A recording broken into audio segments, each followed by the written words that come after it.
Hi, I'm Alane Freund, licensed marriage and family therapist in Northern California and international consultant on high sensitivity. I'm the host of the Are You Highly Sensitive live webinars, and the third Monday of every month, we talk about parenting highly sensitive children. We can't help but also include in that discussion reparenting ourselves, because as highly sensitive people, I think it's very unlikely that your childhood was free of trauma. Recently on a webinar, I said, raise your hand, figuratively, since people weren't on the webinar live per se, if your childhood was perfect as a highly sensitive person. Everyone around you, the adults, your teachers, your parents, your grandparents, your babysitters, the neighbors, they all said, we value your sensitivity. We think the fact that you're highly sensitive, that you have strong emotional reactions, that you process things so deeply, that you're easily overstimulated and overwhelmed, we think that's wonderful, and we honor that. We love the way you notice every little thing and maybe suggest changes, clever changes for it. Most of us didn't grow up that way. And I gotta say, I had a pretty darn good childhood.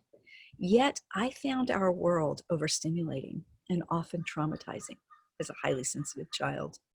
It's really, really important, because of differential susceptibility, that we manage and help our children manage trauma appropriately. Whenever we talk about parenting, we really want to be sure that we're talking about parents who are now parenting highly sensitive children, because you parents, you have the power to raise children who can change the world even more effectively than we may be able to. Because if we give them just the right amount of, sort of faith in themselves and belief in their sensitivity, if we honor all those little things they notice and not try to shut them down, is often tempting, because they can be such a challenge with all that intensity. Not every highly sensitive child is also highly intense, but many are. So if we can raise them in a good way, that it's good enough that they feel honored and feel good about their sensitivity, we can raise young people who will grow up to be adults who have much fewer, check this out, fewer problems with mental illness, fewer health issues, fewer problems with stress. They are just going to be able to soar if their childhood has less stress. It's quite amazing. That's what differential susceptibility means. It means we have a different level of susceptibility to our environment. We are more likely to have a positive impact from positive intervention. So good enough parenting, being seen, having adults in the children's lives who really understand them and love them and honor them, that aren't their parents. Their parents do too, but having other adults is something that really, really helps.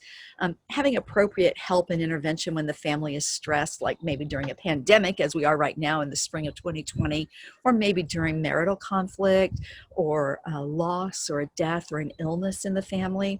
Giving these children extra support at this time, they will make such good use of it that they will do better than the children who don't have the trait of high sensitivity.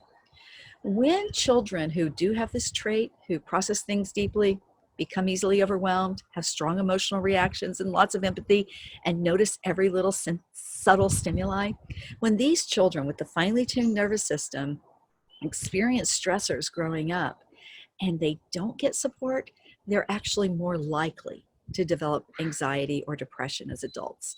Probably many adults watching this right now are those adults who struggle with anxiety or depression, or both, because our childhoods were more traumatic. Now, one of the highly sensitive person's 5 to thrive is very important. It is that we have to reframe our childhood, look back and see the fact that we were sensitive, so that we blame ourselves and critique ourselves less. Another one is to heal from past trauma. So adult, highly sensitive people, I will bet, I'll bet you $100 that you have trauma in your past. Highly sensitive people are more aware of their environment. They process things more deeply. They have stronger emotional reactions. So what that means is that little things that might not be trauma to a person who's not highly sensitive are likely, or more likely, to be traumatic to a highly sensitive child. So you probably do have some past trauma that you need to heal. I cannot recommend highly enough that you find a therapist to do so. So, or you can join us if you're seeing this in early June 2020 for the Are You Highly Sensitive live webinar on childhood trauma. We'll be talking, as we do on the third Monday of every month, about parenting as a highly sensitive person or parenting highly sensitive children.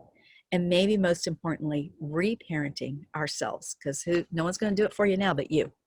So I invite you to come and put some questions ahead of time in our Google Doc. When you become a member, you get a link to the Google Doc where you can ask any question or present any scenario, and I'll address it. And I may not have all the answers.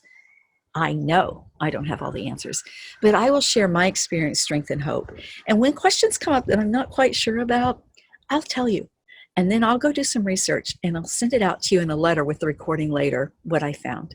I love to support my community, and I hope that our community will continue to grow. It's my life's purpose to reach all 1.5, almost 1.6 billion highly sensitive people in the world. So spread the word. Come to my YouTube channel and watch more videos.